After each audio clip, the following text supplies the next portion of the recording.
fill in a bit of recent history that went by me. How did we get from Minsk 1 to Minsk 2? And what was the difference between them? Was it just the Normandy format? Right, very briefly, Minsk 1 was essentially a ceasefire agreement. There was a lot of fighting in Ukraine. It began basically, well, after the February coup in 2014. It continued until the end of August, start of September. And then Putin proposed a ceasefire.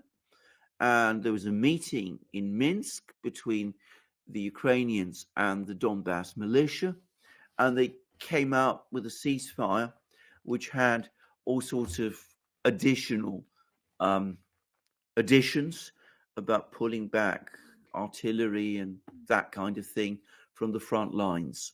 So it was a ceasefire agreement. It was intended to be an internal document between the warring Ukrainian parties, and it was a ceasefire agreement. And then what happened was that Poroshenko, who was the president, resumed the war in January. There was a major defeat of the Ukrainian military in Debaltseve. Merkel made a dash to Moscow, had a meeting with Putin, the details of which have remained mysterious ever since. But thereafter, all the players, not just the Ukrainian parties, not just the Donbass militia and the Ukrainian government and military, but also France, Germany, Russia, and Belarus participated in this conference in Minsk, and they came up with what was actually a treaty, the Minsk II agreement, which was much more detailed than Minsk I, and which provided a roadmap for a final peace settlement, or so it seemed, of the Ukrainian conflict.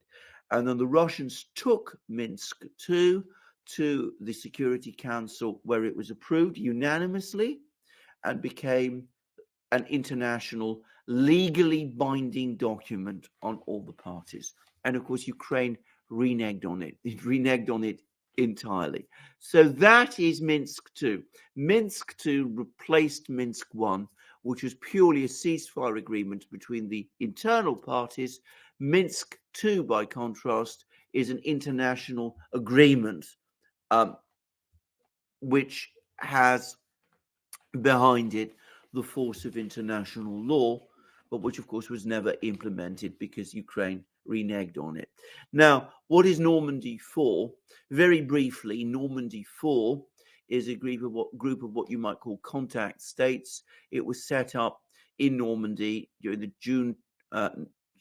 June celebrations of the 1944 landings of the Allied powers.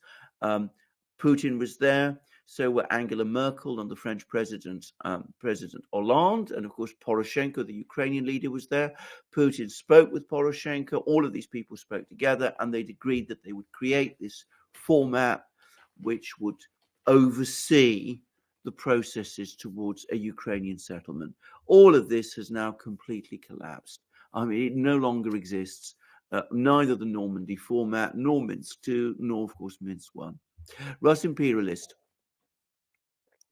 So we've had a talk about Putin and the oligarchs at the Left Lens channel a few days ago. Yeah, absolutely. One thing to add to that talk: if he is to declare nationalization of oligarchs' ill-gained property, his rating would rise to 90% plus easily. If anything, he can appoint and dismiss oligarchs at his will on the behest of the people, as it's widely understood that what they own is, with rare exceptions, state property stolen during the 90s, all of which is completely true. The reason, in my opinion, why Putin doesn't do that is that, of course, some of these assets, steel mills, aluminium mills, and those kind of things, it's easier if they're in private ownership for them to, or has been up to now, for them to attract private investment. So, if they're private companies, they can attract investors, people can buy shares in them. And there was a time when, of course, all of these companies were listing on the British stock market. Now, of course, it's problematic whether that applies any longer, and we will see whether the management structure changes. Putin is a very, very careful man, very conservative. He doesn't like to change things if they're working. I suspect he'll leave things alone, but certainly he is not controlled by the oligarchs. That is a myth. So, toilet sauce. In my last video, you said the Iranian kamikaze drones were very small. In fact, they're much bigger than their Russian and US counterparts, which are small enough to be picked up by one person. They are so effective because they pack a much bigger amount of explosives. Thank you very much for that correction, toilet sauce. By the way, I ought to say that I'm still getting people writing to me telling me that these are not Iranian at all. If you have anything to add to that, any light to cast on that topic, I would be grateful. And I see pictures, no doubt, in Iran of people holding these things, and one gets a sense of their size. And Zero Hero, all of you, you're very welcome. Very welcome for joining this live stream. And Mary Democrat is absolutely right. For the sake of accuracy, rather than kamikaze drone, one speaks of loitering munition. And if you follow the Russian military, that is exactly how they refer to these things. Third Rome is one of the goals of the Russians, the political destabilization of Europe and perhaps the breakup of the EU and NATO. Could this be one reason why a protracted conflict may play into Russia's hands? I don't know that it's a goal, and it's something which I suspect at the back of their minds, more and more Russians, I'm talking about people in the Kremlin, might be starting to think about. I mean, they may be saying to themselves, well, at the end of this thing,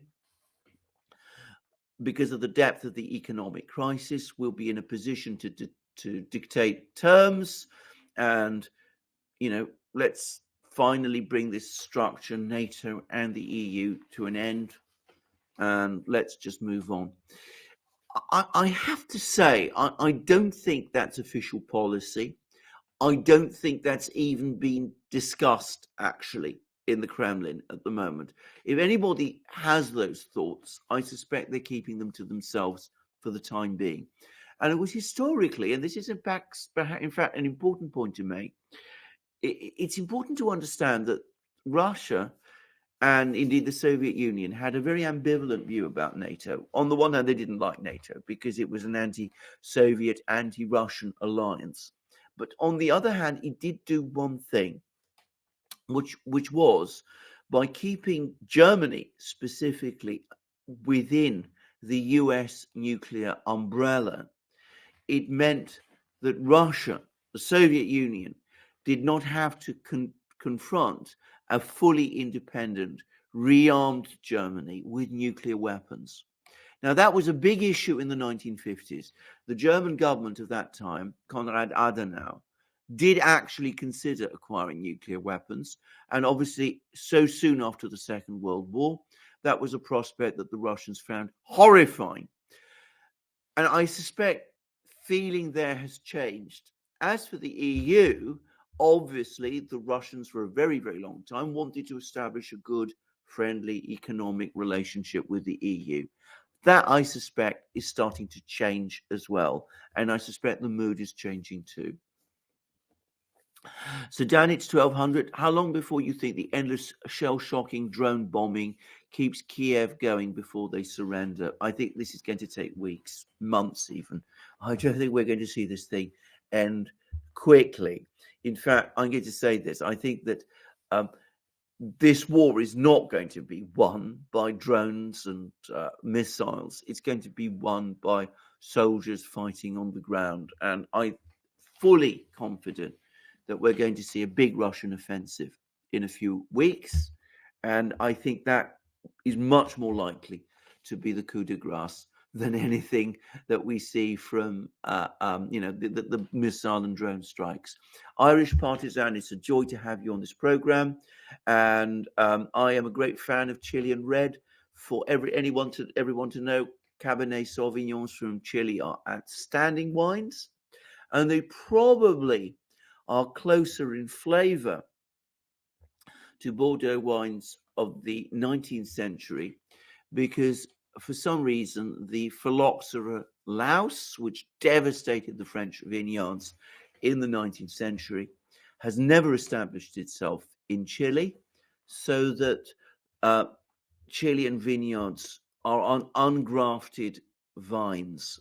The vineyards in Europe had to be replanted and grafted on imported American vines, which many believe has slightly altered the flavor of the wine. Just mentioning all this. Zapatilla. I think I've already answered that question. So Bolokov. Western hysteria about Russia buying drones, missiles from Iran is another example of absurdity. We're agreed fully about that. Russia would be foolish not to, as Iran has a weapons production stream that they can tap into, increasing their attrition of Ukraine. Iran would be foolish not to, as it is an opportunity to get battlefield experience and correct their domestic weapons tech. Mutually beneficial, and it is not a sign of weakness, but a sign of strength on multiple levels. Not a secret, but none of your business. I completely agree with all of that. I mean, if that is what is indeed going on, and by the way, I should make it clear, I have seen all these claims that these are not Russian that these are Russian rather than Iranian drones, but on balance, I too think they are Iranian drones. But overall, I am entirely of the same views that you are. And Medi1 says that Minsk 2 was a reaction to Minsk 1 being broken. I think the Western sponsors were different as well. As I absolutely, except, of course, that there were no Western sponsors to Minsk 1. Minsk 1 was intended to be an internal Ukrainian agreement, which of course Ukraine didn't honor, and that was what led to Minsk 2. Ilya Kuryakin, bring back Boris better. I'm sure there's lots of people thinking that doesn't seem to be happening. Alex, it's a joy to have you on this program. Wade says, I find it unbelievable that there was ever a Brexit. The UK is more anchored to the UK than ever. Will there ever be a Brexit? Yeah. I have to say, I share your sentiments completely. The Brexit revolution has failed. And I think we need to understand that. Britain may be nominally outside the EU, but whatever Brexit was intended to mean, it no longer means. It has, to all intents and purposes, been reversed. Dux Cratorum 4. European countries started arresting Russians on demand by the US for evading sanctions. I think that is a massive escalation. So do I. Note, people being arrested not for committing any crimes, but because one particular government has targeted them with what it calls sanctions. This is the collapse of law. It is one of the most terrifying things I've ever seen. And of course, in Britain, we started to sanction our own citizens, including people like the journalist Graham Phillips. So Zarael, what about the law saying that the Prime Minister cannot be removed under 1 year's time? Is it true or can she be removed? Well, the answer is, Zarael, that it is not a law. It is a Conservative Party rule. And rules can be changed. And already Ian Brady, who is the chairman of the 1922 committee, that's the committee that brings together Conservative backbenchers, apparently he's telling people that if needs must, it will be changed. Conservative MPs can change that rule whenever they please. It is not a law of Britain. So 50 Miler says, your interview with AJ last week indicated he is currently a civil servant. Isn't a current civil servant commenting publicly on politics, just part of the systemic problems breakdown in the UK. I'm going to say this. I never was a civil servant, though I worked in the civil service institution. And so I know very much with the Royal Courts of Justice, but I was on outside contract, if you like. But you're absolutely right. And the fact that civil servants are now feeling the need to speak out is quite an extraordinary thing. You will have noticed that we did take some steps to conceal his identity. And we did have concerns about him and about the fact that he wanted to be on our program. But you're absolutely right. When civil servants start speaking out in that kind of way, then you know that things are very, very bad indeed. Mary Democrat, not only did Liz Truss boast that she is staunchly committed to Zionism, but also Zelensky openly stated that Ukraine is an endeavor which is pivotal to Zionism. Truss reminds me of Lord Protector Cromwell in 1657 when he readmitted Jewish immigration. Like Lord Protector Cromwell, Truss might be executed posthumously. I say, we do have a protectorate parliament again, alas. She's not going to be executed by anyone, but it's only a question of time before she is out of power. And by the way, her comment about Zionism, I think, was ill-advised. I think that it didn't go down very well amongst lots of the British public. And I do think even some members of the political class thought that she was going altogether too far in making such a statement, by the way. So I think it was an unwise thing for her to say. So Toilet Sauce says Russian and US kamikaze drones were designed to take out armored trucks at best, while Iranian drones appear to be a cheap alternative to cruise missiles. Indeed, I've seen some Russians say that they are, some Russian military commentators actually say that they are, in fact, they're better understood as cheap cruise missiles. And I think that's a pretty good explanation. And I think, again, thank you, Toilet Sauce, for making that point. So Jerry D, there is an old fascist element in the Baltic states, absolutely. In Estonia, they allow yearly celebration by old SS members and appear to discourage counter-protests. I'm sure, like other EU states, many other people do not support this. I agree with that, absolutely. I'm sure that is completely right. And unfortunately, as has happened in Ukraine, these people, these very dangerous and alarming people, have moved from the fringe to the center of politics in these countries. I can't help but think, by the way, that one reason why fascists and Nazis in Ukraine and the Baltic states have become so prominent in the governments of those countries is precisely because the United States and the EU want them, because they know that the one thing those people will never do is make up with Russia.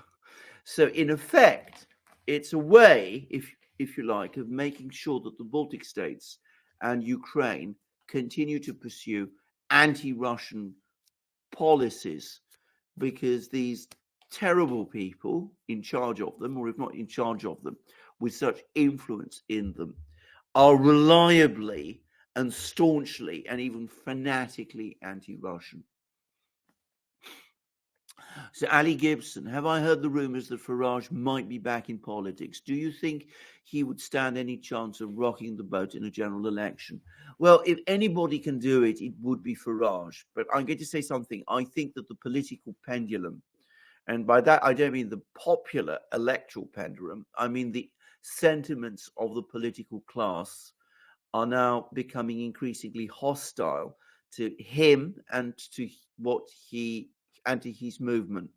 And I think what you would probably see is that any attempt by Farage to re-enter British politics would this time encounter obstacles. And I mean, straightforward authoritarian obstacles which Farage never experienced before. So tax investigations, criminal cases, some of them very far-fetched, all the things that we've seen being done in other places, attempts to associate with Russia, with Putin, um, stings, all those kind of things, smears, certainly.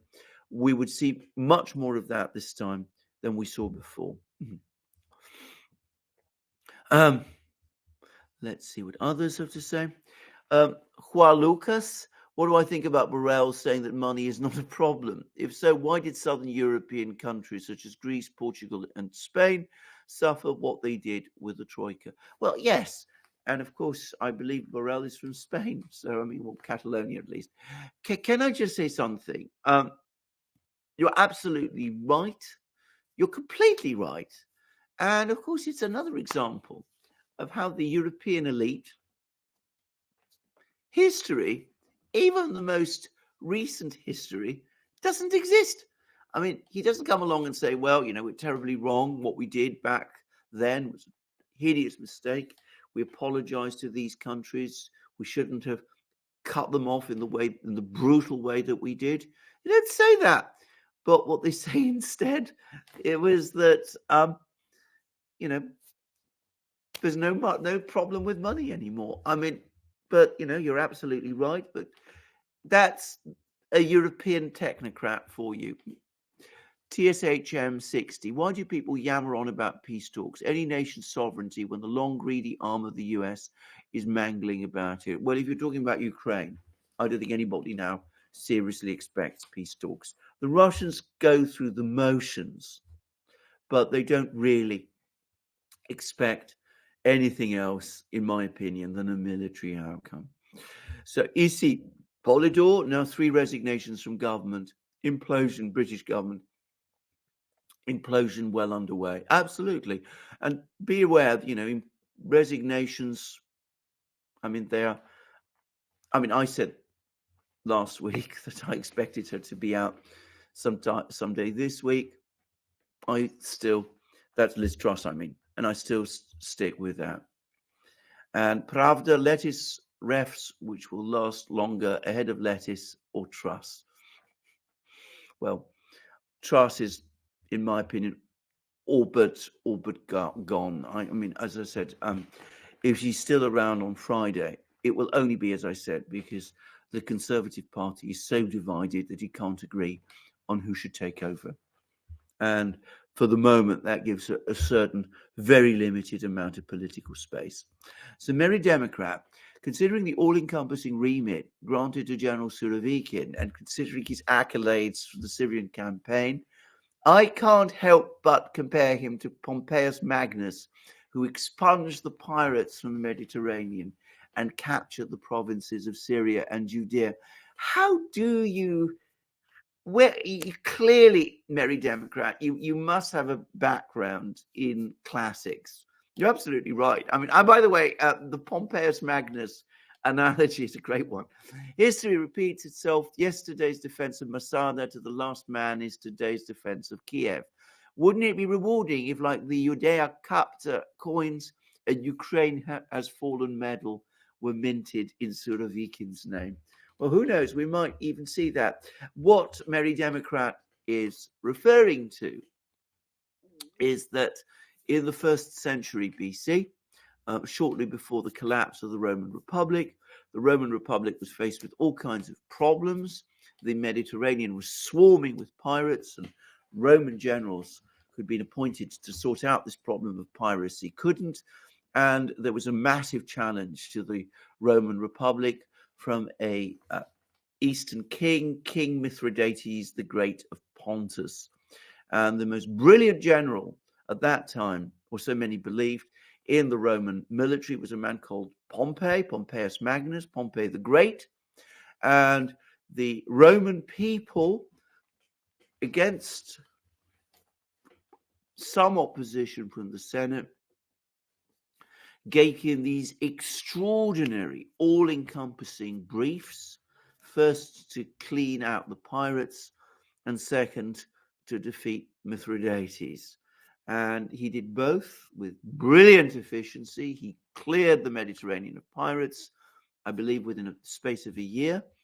And he defeated Mithridates, and he brought vast territories, eastern territories, into the Roman Empire, including Syria and Judea.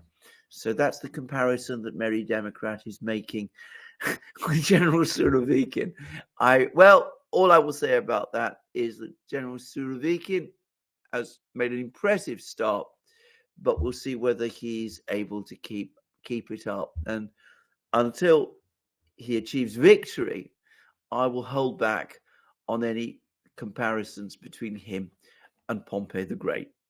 So HM888, have I seen the growing concerns over nuclear escalation from big business types such as David Sachs, Naval Ravikant, and Jeffrey Sachs? Absolutely. And by the way, David Sachs wrote a brilliant article in Newsweek, which has been vitriolically attacked by the neocons in Twitter and their, the neocons and their camp followers on Twitter and such places. So yes, I have seen it, and I think it's a good sign, by the way. And the fact that it was published, David Sachs's piece was published in Newsweek, is a good sign. So let's see what others are writing. So